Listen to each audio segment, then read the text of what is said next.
Ben Wattenberg, who was a demographer, global demographer, been all around the world, 30, 40 times, wrote a book called The Birth Dearth. What happens when people in free countries don't have enough babies? And he said, quote, will our values continue to dominate in a world where our populations shrink? They shrink to 9%, to 5%, shrink even lower. He says our military and economic power will go down. And this view should not be just seen as Western self-interest. We got to figure out what to do about it. And in the midst of all of this, there were clergy who were speaking as well.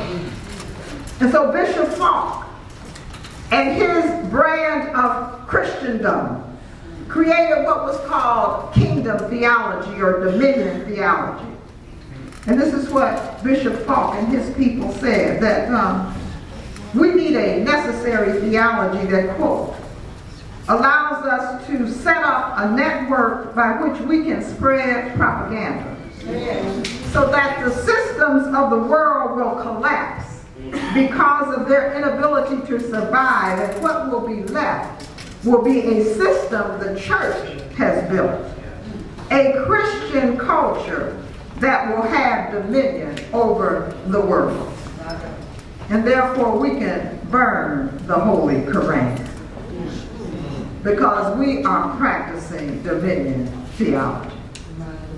So in short, if you go back 50 years, what I'm trying to get us to understand is that there were some people in the room having these conversations when our beloved Martin Luther King was talking about, I have a dream. All right. And these shifts in the demographic makeup and the economic market forces is what has created the situation and the shift that is the foundation of what we are confronting when we start talking about mass incarceration in 2012. And so on May 17th, you need to go find that USA Today report headline. Because it was not new news, although it was May 17, 2012 in USA Today. But the headline was this, that the U.S. had more births of children of people of color than they did children of white parentage in the history of this nation.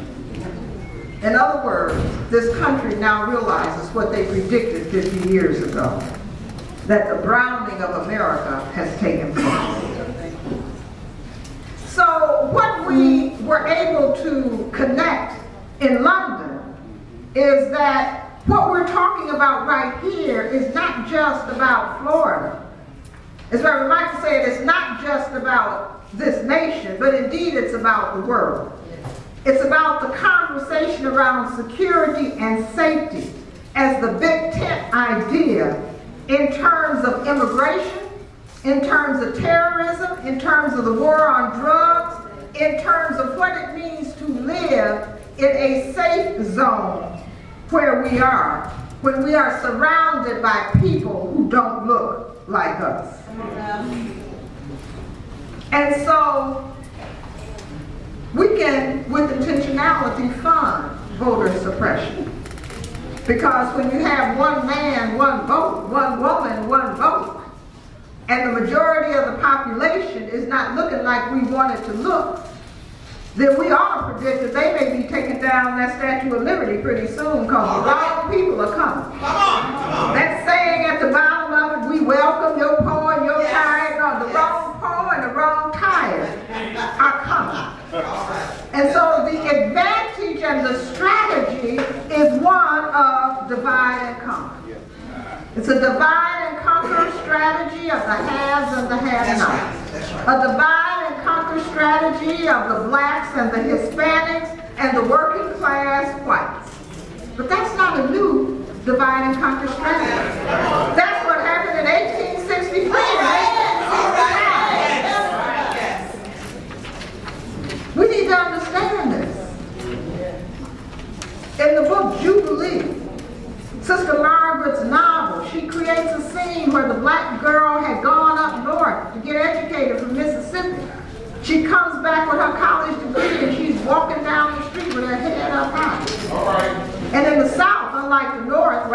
up and separate but equal. You had neighborhoods that were black and white. In the South, you had black and white folks living next to each other. But the formal lines of how you related to each other were so embedded that you could live next door to each other, but you still knew when and where you could play with and who and at what age. So she was walking down her block, and a poor white woman was on the porch in her rocking chair. And she saw this little black girl looking haughty, proud of herself. And she said, "Gal, let me tell you one thing. I know you've been up north and you got you some education." She said, "I may be poor, but I be white. And that means I will forever be better than you." The divide and conquer strategy then is the same divide and conquer strategy now. So if we're going to talk about the 99% versus the 1%, then some white people who are part of the 99 got to give up their sense of whiteness and privilege based on skin color. And some of us need to understand that everybody, your skin color ain't your kind. And everybody who does not look like you ain't your enemy. And that's got to be the foundational principle around which the 1% occupy the heart and transform the nation. And so we need to connect these dots, you see, because the privatization of prisons is connected to the immigration laws, which are taking our Hispanic brothers and sisters and criminalizing them, putting the fear of God in them for deportation, so that they don't even want to go vote for fear that they're going to not come back home and be deported. That same privatization of prisons is criminalizing black skin, so that black boys can't even walk down the street with a hoodie on without being considered to be a criminal. And so when you look at who's in prison, and when you look at who's controlling prison, and when you look at who's benefiting by the control, we see that there is a commodification of black, brown skin that has become the basis for people making money off of us selling products that are made in prison in Victoria's Secret. Us picking up the phone, calling call centers, thinking we're talking to the airline down the street, and we're talking to some prisoners in a call center, eating vegetables and fruit picked by people who are in prisons and prisoners, slave labor, coming to us, reinvented and packaged on the shelves of Walmart, which is why they can make it a little bit cheaper. Come on now, come on.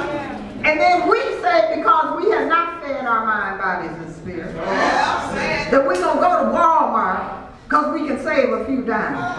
So we save a few dimes on the front end, but we don't understand that it's Walmart and the Koch brothers who are funding the voter suppression. We don't understand it's them that is funding the Romney campaign.